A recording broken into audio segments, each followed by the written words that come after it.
Yellow Productions presents 8 things to know before you go to Kyushu in Japan. I'm Chris. My traveling panda Topher is too cold for him right now. It's like -5 degrees Celsius today, but we're out here braving the cold to tell you everything you need to know if you're planning a trip to Japan's most southwesterly island, Kyushu. Kyushu is a paradise for nature. That's why I'm out here in Yufuin at this onsen town. There's this bridge, it goes over this stream, there's these trees, there's this mountains. So this is what you come to Kyushu for. Also, the population of Kyushu, 13 million across the island.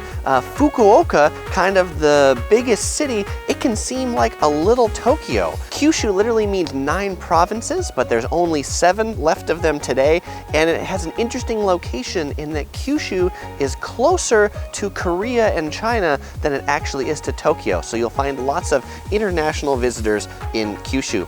It's quite mountainous, as you know, as we are in the mountain region. Mount Aso, that's in the middle of Kyushu, is Japan's most active volcano, and so that leads us into hot springs. The second thing to know before you come to Kyushu is about onsen, or hot springs. Kyushu is often referred to in Japan as the land of fire because it has the most hot spring volcanic discharge of any region in Japan. Right here, this is a discharge in Beppu. It is the self-proclaimed capital of hot springs in Japan, and the water that comes out of here came from an explosion of a volcano 1,200 years ago, and you can actually hear it boiling in the background, and the steam is truly impressive.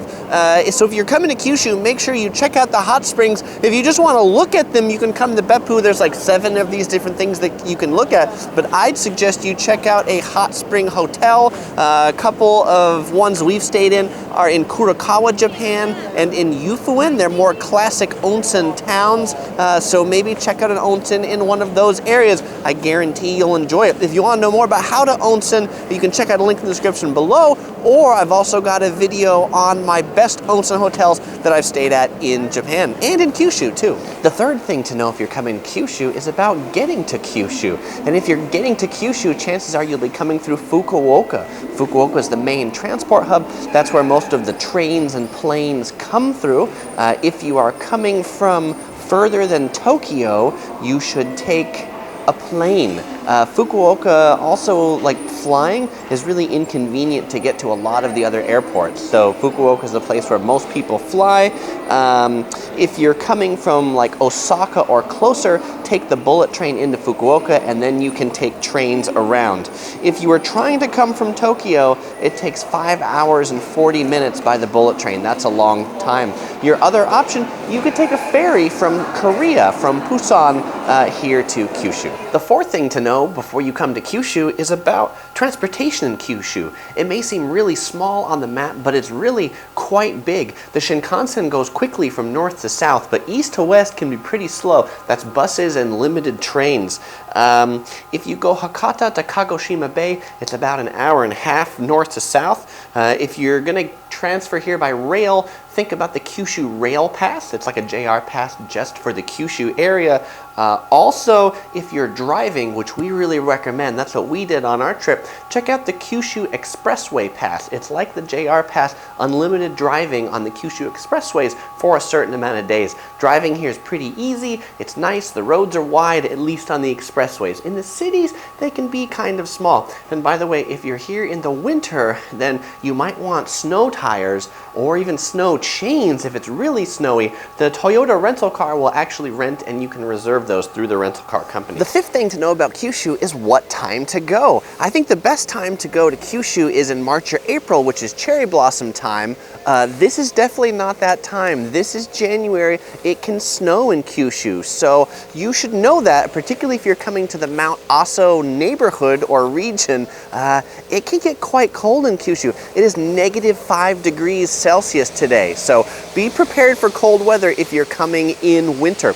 fall is a good time, but that'd be before typhoons. Also, there's a lot of festivals in Kyushu, so come for the festivals. We went to Kyushu's version of Burning Man. That was pretty cool. And I'm gonna show you this in my next section on food, but I wanted to show it to you now because I just got it from this rest stop where I'm filming this. And this is Aso milk. In Aso, they're famous for their milk, and this is milk with 4.5% milk fat.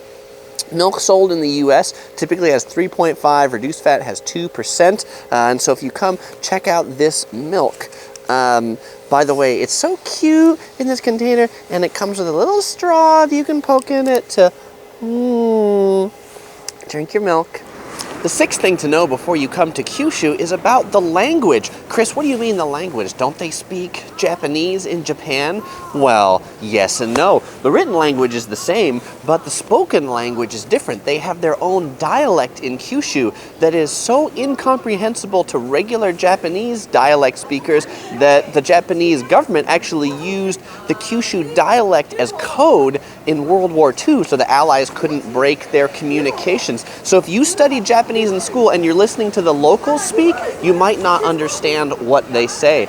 But I will say that they do speak regular Japanese here, so if you speak Japanese to them, they'll understand. Also at the hotels and things like that, people here speak a reasonable amount of English. You will also hear a reasonable amount of Korean spoken on the streets, a lot of Korean visitors. The seventh thing to know before you come to Kyushu is about what to buy in Kyushu. And the thing that's kind of their specialty of the region are porcelain products right here. The store sells all porcelain products, vases, dishes. You'll find a lot of them. We brought back a couple of porcelain owls. What else is there to buy here?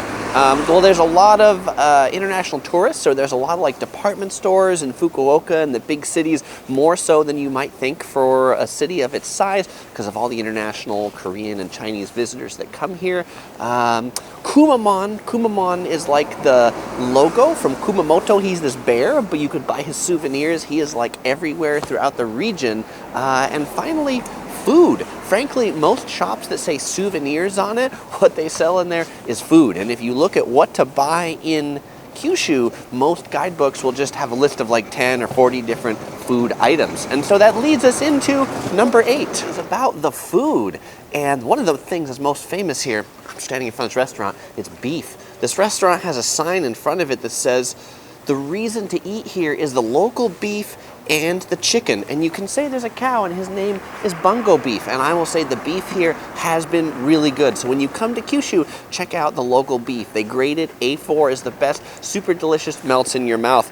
Something you'll see a lot around here also is Hakata ramen. Hakata ramen is a tonkatsu soup, a white milky broth. Pretty good with thin noodles. Mentaiko is also really popular around here. Mentaiko is a spicy cod roe. You'll find a lot of gyoza restaurants. Milk is super popular. I mentioned that earlier. Strawberries in this region, super sweet. Check those out. Milk, I already talked about milk. Castella cake from Nagasaki. It's a specialty from there, and I'm moving up here so I don't get run over by this car. And finally, in Fukuoka, it's like almost the capital of food in this region. It has 4.2 restaurants for every 1,000 people. In fact, Fukuoka is more dense on restaurants than Singapore or New York. And so if you're in Fukuoka, there are 9,000 plus restaurants. So if you ate at one every day, it would take you 25 years to eat through Fukuoka. So if you're coming to Kyushu and you want to try to figure out how long to spend and you want to eat everything, then it's not 1 to 3 days, it is 25 years. All right, well, thanks for watching. I hope you enjoyed this video. If you did, please click on this yellow ball to subscribe. Follow us on Facebook, Twitter, or Google+, or click one of these other videos to watch. And Topher has to come out to say bye-bye.